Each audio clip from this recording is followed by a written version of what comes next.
के साए आपके सामने।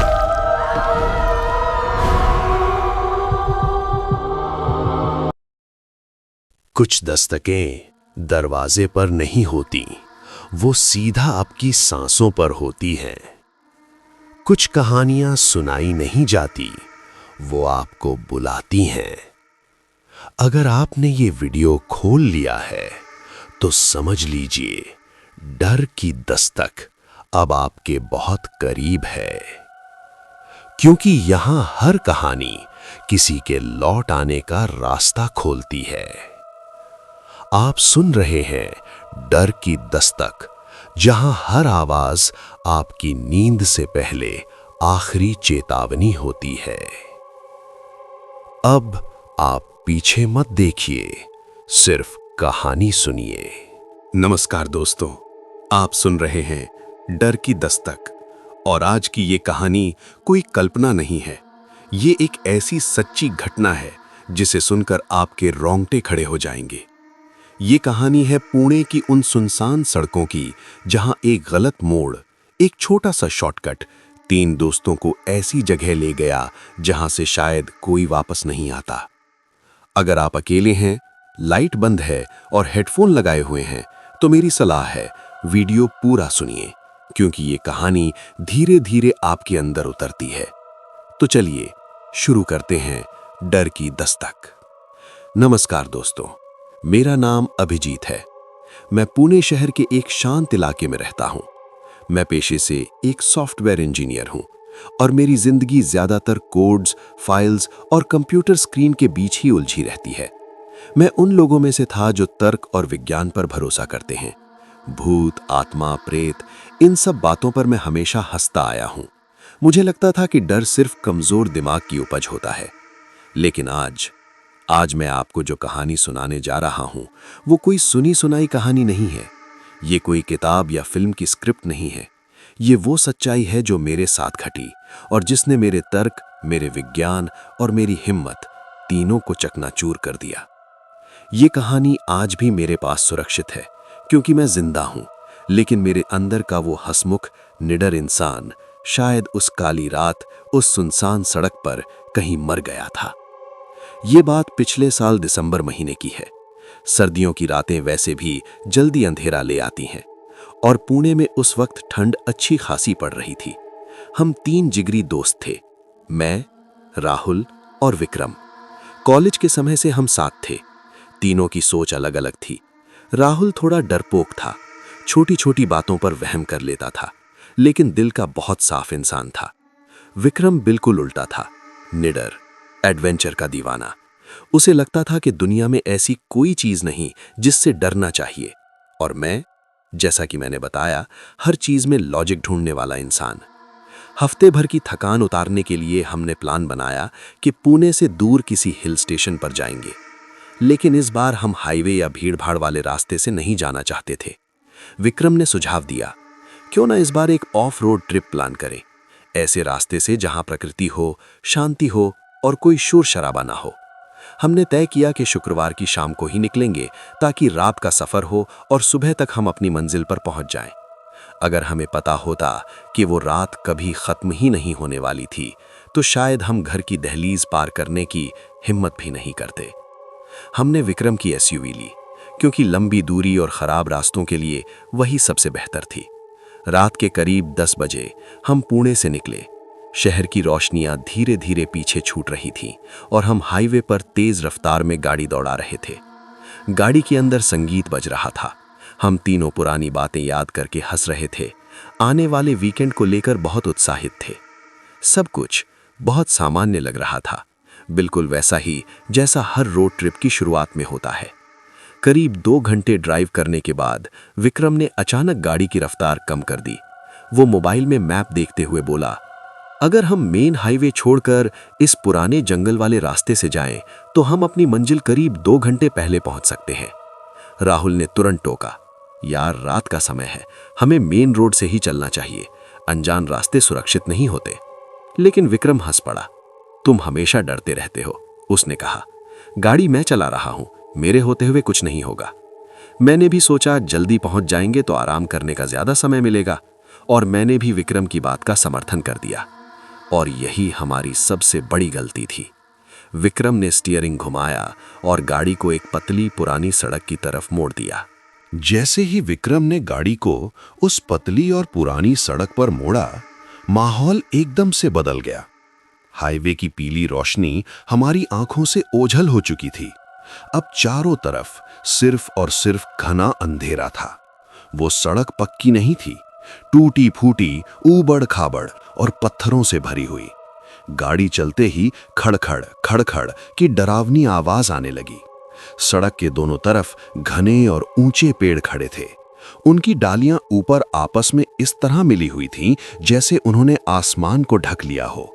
ऐसा लग रहा था जैसे हम सड़क पर नहीं बल्कि किसी काली गुफा के अंदर घुसते चले जा रहे हों। शुरुआत के 15-20 मिनट तक हम बातें करते रहे, लेकिन धीरे धीरे गाड़ी के अंदर भी एक अजीब सा सन्नाटा पसरने लगा। बाहर का अंधेरा इतना गहरा था कि गाड़ी की हेडलाइट्स भी बस कुछ ही दूरी तक देख पा रही थीं। दिसंबर की ठंड और जंगल की भारी हवा मिलकर एक अजीब सी सिहरन पैदा कर रही थी। तभी मैंने नोटिस किया, मेरे मोबाइल पर नेटवर्क पूरी तरह जा चुका था। मैंने जीपीएस देखा, स्क्रीन पर बस एक गोल चक्का घूम रहा था। विक्रम, तुझे पूरा यकीन है ना कि ये रास्ता सही है? राहुल ने कांपती हुई आवाज में पूछा। उसने अपनी जैकेट और कसकर लपेट ली थी। विक्रम ने शीशे में हमारी तरफ देखा और मुस्कुराया। अरे रिलैक्स कर भाई, मैंने मैप देखा था। ये सीधा रास्ता है जो जंगल पार करके दूसरे हाईवे से मिल जाता है। बस थोड़ी देर की बात है। लेकिन वो थोड़ी देर खत्म होने का नाम ही नहीं ले रही थी। करीब 1 घंटा बीत चुका था। न कोई और गाड़ी, न कोई इंसान, न कोई रोशनी। बस हमारी एसयूवी उस वीरान सड़क पर धीरे धीरे रेंग रही थी। तभी अचानक गाड़ी के सामने घना कोहरा छा गया। कोहरा इतना गाढ़ा था कि अब सड़क देखना भी मुश्किल हो गया। विक्रम को गाड़ी की स्पीड बहुत कम करनी पड़ी। वाइपर चलाने के बाद भी कुछ साफ नजर नहीं आ रहा था। सन्नाटा इतना गहरा था कि हमें अपनी ही सांसों की आवाज सुनाई दे रही थी। और तभी धड़ाम, गाड़ी का बायां टायर किसी बड़े पत्थर या गड्ढे से जोर से टकराया। गाड़ी बुरी तरह हिली। इंजन ने एक अजीब सी आवाज की और बंद हो गया। हेडलाइट्स बुझ गईं। हम तीनों उस घने जंगल के बीच घुप अंधेरे में कैद हो गए। ये क्या हुआ? मैंने घबरा कर पूछा। शायद टायर किसी चीज से टकराया है, विक्रम ने झुंझलाते हुए कहा और गाड़ी स्टार्ट करने की कोशिश की। चाबी घूमी, खटर पटर की आवाज आई, लेकिन इंजन चालू नहीं हुआ। उसने दोबारा कोशिश की, फिर तीसरी बार। नतीजा वही, गाड़ी स्टार्ट नहीं हो रही थी। बाहर का अंधेरा शीशों को चीरकर जैसे अंदर झांक रहा था। लाइट्स ऑन कर, केबिन लाइट, राहुल ने डरते हुए कहा। मैंने ऊपर हाथ बढ़ाया और केबिन लाइट जलाई, लेकिन वो भी नहीं चली। ऐसा लग रहा था जैसे गाड़ी की पूरी बैटरी ही डेड हो गई हो। अब हमारे पास सिर्फ मोबाइल टॉर्च की कमजोर रोशनी थी। मैं नीचे उतरकर देखता हूं कि हुआ क्या है, विक्रम ने दरवाजा खोलते हुए कहा। पागल है क्या? बाहर मत जा, पता नहीं कैसा इलाका है। अरे डर मत, विक्रम ने हाथ छुड़ाया। बस बोनट खोलकर चेक करना है, ऐसे बैठे रहने से गाड़ी ठीक नहीं होगी। विक्रम मोबाइल की टॉर्च जलाकर बाहर निकल गया। मैं भी उसकी मदद के लिए बाहर आ गया। जैसे ही मेरा पैर जमीन पर पड़ा, मुझे महसूस हुआ वहां की ठंड सामान्य नहीं थी। वो ठंड हड्डियों को गलाने वाली थी। हवा बिल्कुल रुकी हुई थी, पत्तों के हिलने तक की आवाज नहीं। ऐसा सन्नाटा मैंने अपनी जिंदगी में कभी महसूस नहीं किया था। विक्रम बोनट खोलकर इंजन चेक कर रहा था। मैंने टॉर्च घुमाई। कोहरा इतना गाढ़ा था कि 10 कदम दूर खड़ा इंसान भी शायद दिखाई ना दे।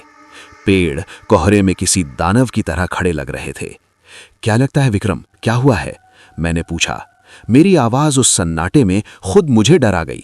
बैटरी के तार ठीक हैं, इंजन भी गर्म नहीं है। समझ नहीं आ रहा अचानक बंद क्यों हुई, विक्रम ने कहा। इतनी ठंड में भी उसके माथे पर पसीना था। तभी राहुल ने, जो अब तक गाड़ी के अंदर था, शीशा थोड़ा नीचे किया और बहुत धीमी आवाज में बोला, अभिजीत, विक्रम चुप हो जाओ। हम दोनों उसकी तरफ मुड़े। राहुल का चेहरा डर से सफेद पड़ चुका था। उसकी उंगली होठों पर थी। उसकी आंखें गाड़ी के पीछे अंधेरे में कहीं टिकी हुई थीं। क्या हुआ? मैंने फुसफुसा कर पूछा। वहां उस पेड़ के पास, उसकी आवाज कांप रही थी। मैंने किसी को देखा। किसी को देखा? विक्रम ने धीमी हंसी के साथ कहा। अरे यार राहुल, इतना घना जंगल है, तेरा वहम होगा। नहीं, राहुल की आवाज टूट रही थी। मैंने सच में देखा, कोई वहां खड़ा था और वो हमें ही देख रहा था। विक्रम ने मोबाइल की टॉर्च उसी दिशा में घुमाई जिधर राहुल इशारा कर रहा था। रोशनी कोहरे को चीरती हुई एक पुराने सूखे पेड़ तक पहुंची। वहां कोई नहीं था, सिर्फ सूखी डालियां, झाड़ियां और गाढ़ा कोहरा। देख लिया? विक्रम बोला। कोई नहीं है, फालतू में डर रहा है। वो वापस बोनट की तरफ मुड़ा ही था कि छर छर छर, सूखे पत्तों पर कदमों की आवाज। मेरे दिल की धड़कन एक पल के लिए रुक गई। वो आवाज गाड़ी के पीछे से आ रही थी, उसी दिशा से जहां राहुल ने इशारा किया था। मैंने तुरंत विक्रम का हाथ पकड़ा। विक्रम सुन, आवाज आ रही है। विक्रम भी एकदम शांत हो गया। हम तीनों ने सांस रोक ली। छर छर छर, आवाज धीरे धीरे हमारी तरफ बढ़ रही थी, लेकिन कोहरे में कुछ दिखाई नहीं दे रहा था। ऐसा लग रहा था जैसे कोई अदृश्य चीज हमारी तरफ बढ़ रही हो। कौन है वहां? विक्रम ने जोर से आवाज लगाई। कोई जवाब नहीं। कदमों की आवाज अचानक रुक गई और फिर एकदम सन्नाटा, पहले से भी ज्यादा भारी, ज्यादा डरावना। तभी धाम, गाड़ी की छत पर कुछ जोर से गिरा। एसयूवी पूरी तरह हिल गई। राहुल अंदर से चीख पड़ा। गाड़ी के अंदर आओ जल्दी, मैं चिल्लाया। हम दोनों भागकर गाड़ी में घुसे और दरवाजे लॉक कर दिए। हम तीनों एक दूसरे से चिपक कर बैठ गए। ऊपर से क्रींच क्रींच खुरचने की आवाज, जैसे कोई अपने लंबे नाखूनों से गाड़ी की धातु को छील रहा हो। वो आवाज इतनी तीखी थी कि कानों में दर्द होने लगा। ये क्या है? राहुल रोने लगा। कोई जानवर होगा, विक्रम बोला, लेकिन उसकी आवाज में अब खुद डर था, क्योंकि कोई जानवर लोहे को ऐसे नहीं खुरचता। अचानक वो आवाज बंद हो गई। फिर कुछ पल खामोशी।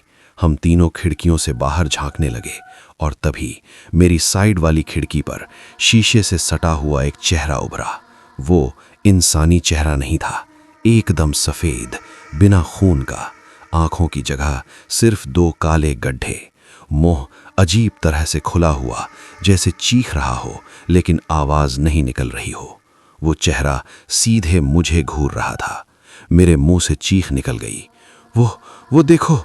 विक्रम और राहुल मेरी तरफ मुड़े, लेकिन तब तक वो चेहरा गायब हो चुका था। क्या देखा तुमने? विक्रम ने मेरा कंधा पकड़कर पूछा। मेरे मुंह से शब्द नहीं निकल रहे थे। मैंने कांपते हाथ से खिड़की की तरफ इशारा किया। वहां कोई था। तभी थक थक थक, सामने की विंडशील्ड पर कुछ टकराया। हमने आगे देखा। कोहरे के बीच बोनट पर छोटे छोटे हाथों के निशान बन रहे थे, जैसे कोई अदृश्य बच्चा चल रहा हो हमारी तरफ। वो निशान लाल थे, ताजा, जैसे खून में सने हाथ वहां रखे गए हों। गाड़ी स्टार्ट कर, राहुल पागलों की तरह चिल्लाया। विक्रम ने कांपते हाथों से चाबी घुमाई। इंजन घुर्राया और इस बार स्टार्ट हो गया। हेडलाइट्स जल उठी और सामने जो हमने देखा, हमारा खून जम गया। गाड़ी से मुश्किल से 2 फीट दूर एक औरत खड़ी थी। बिखरे हुए बाल, फटे पुराने कपड़े, उसकी गर्दन अजीब तरह से टेढ़ी की, जैसे टूटी हुई हो। वो हमारी तरफ पीठ करके खड़ी थी, लेकिन उसके हाथ उल्टे हमारी तरफ मुड़े हुए थे। हटा यहां से, भगा गाड़ी, मैं चीखा। विक्रम ने गियर डाला, लेकिन जैसे ही गाड़ी आगे बढ़ी, वो औरत हिली नहीं। गाड़ी उसके आर पार निकल गई, जैसे वो हवा की बनी हो। हे भगवान! राहुल चीखा। हमने उसे उड़ा दिया। विक्रम ने ब्रेक नहीं लगाया। वो गाड़ी को अंधाधुंध दौड़ाने लगा। हम भाग रहे थे, जहां भी जाए बस उस जगह से दूर। करीब 10 मिनट तक पागलों की तरह भागते रहे। कोहरा थोड़ा कम होने लगा। शायद हम बच गए, राहुल बोला ही था कि सड़क के किनारे एक बोर्ड दिखाई दिया। हेडलाइट की रोशनी उस पर पड़ी। लाल अक्षरों में लिखा था, मुक्तिधाम 0 किलोमीटर, और उसी बोर्ड के नीचे वही औरत खड़ी थी। इस बार वो हमारी तरफ देख रही थी। उसके चेहरे पर एक शैतानी मुस्कान थी। विक्रम ने एक्सेलरेटर जमीन में गाड़ दिया। हम उसके पास से तेजी से निकले, लेकिन वो 1 इंच भी नहीं हिली। मेरी नजर साइड मिरर पर पड़ी। वो औरत मिरर में नहीं थी, लेकिन पीछे की सीट से राहुल की पागल चीख गूंजी। वो पीछे है, वो गाड़ी के पीछे लटक रही है। वो पीछे है, वो गाड़ी के पीछे लटक रही है। राहुल की चीख पूरे केबिन में गूंज गई। मैं और विक्रम पीछे मुड़कर देखने की हिम्मत नहीं कर पाए। विक्रम की नजर सिर्फ सड़क पर जमी हुई थी। उसके हाथ स्टीयरिंग पर इतनी जोर से जमे थे कि उंगलियों के पोर सफेद पड़ चुके थे। गाड़ी की रफ्तार 100 के पार जा चुकी थी। उस ऊबड़ खाबड़ पथरीली सड़क पर इतनी तेज गाड़ी चलाना खुदकुशी जैसा था। लेकिन उस वक्त मौत से ज्यादा डर हमें उस चीज से लग रहा था जो हमारा पीछा कर रही थी। और तेज चला, मैं चिल्लाया। राहुल रो रहा था, उसे पैनिक अटैक आ गया था। तभी धड़ाम, पीछे के शीशे पर कुछ जोर से टकराया। पूरा शीशा चटक गया। दरारें मकड़ी के जाल की तरह फैल गईं। ऐसा लगा जैसे किसी ने अपना सिर शीशे पर दे मारा हो। हम तीनों एक साथ चीख पड़े। वो अंदर आने की कोशिश कर रही है, मैं चिल्लाया। लेकिन अचानक सब कुछ शांत हो गया। पीछे कोई आवाज नहीं, कोई साया नहीं, बस टूटा हुआ शीशा। शायद वो चली गई, विक्रम ने कांपती आवाज में कहा। तभी रेडियो अपने आप चालू हो गया, जबकि हमने उसे बंद कर रखा था। स्पीकर से तेज स्टैटिक नॉइज आने लगी। विक्रम ने बटन दबाया, रेडियो बंद नहीं हुआ। वॉल्यूम अपने आप बढ़ता जा रहा था और उसी शोर के बीच एक आवाज उभरी, एक बच्चे की आवाज, लोरी गाते हुए। लल्ला लल्ला लोरी दूध की कटोरी। मेरे रोंगटे खड़े हो गए। ऐसा लग रहा था जैसे वो बच्चा पीछे की सीट पर राहुल के पास बैठा हो। राहुल पागलों की तरह चिल्लाया, बंद कर इसे, प्लीज बंद कर। तभी लोरी रुकी और एक भारी मर्दाना आवाज आई, तुम घर नहीं जाओगे, तुम यहीं रहोगे हमारे साथ। फिर रेडियो से जोर जोर से हंसी गूंजने लगी, बच्चों की, औरतों की, बूढ़ों की। मैंने आगे झुककर रेडियो का तार खींचने की कोशिश की। मेरा हाथ किसी गीली चिपचिपी चीज से टकराया। मैंने हाथ बाहर निकाला, पूरा हाथ खून से सना था। खून, मैं चिल्लाया। और उसी पल हेडलाइट की रोशनी में वो बोर्ड फिर दिखाई दिया, मुक्तिधाम 0 किलोमीटर। हम गोल गोल घूम रहे थे और इस बार बोर्ड के नीचे वो औरत अकेली नहीं थी। उसके साथ 2 और काली आकृतियां थीं, लंबी, धुएं जैसी। उड़ा दे इन्हें, राहुल पागल हो चुका था। विक्रम ने जय बजरंगबली चिल्लाकर गाड़ी बढ़ा दी, लेकिन तभी स्टीयरिंग अपने आप घूम गया, जैसे किसी ने उसे पकड़ लिया हो। गाड़ी सड़क से उतरी और धड़ाम एक विशाल बरगद के पेड़ से टकरा गई। एयरबैग खुले, धुआं भर गया। जब होश आया, हम शमशान के बीच थे। कब्रें, टूटी हुई कब्रें, मुक्तिधाम। तभी जमीन हिलने लगी, कब्रों से हाथ बाहर आने लगे। एक सड़ा हुआ हाथ राहुल का पैर पकड़ लिया। हमने पूरी ताकत लगाकर उसे छुड़ाया और भागे। दीवार फांदी, नीचे देखा, एक तांत्रिक अनुष्ठान, 50 से ज्यादा मरी हुई आत्माएं और बीच में मैं, या मेरे जैसा एक पुतला। मुखिया बोला, आज तुम्हारी आत्मा इस पुतले में कैद होगी। आग से हमने उन्हें रोका। मैंने उस पुतले को जला दिया।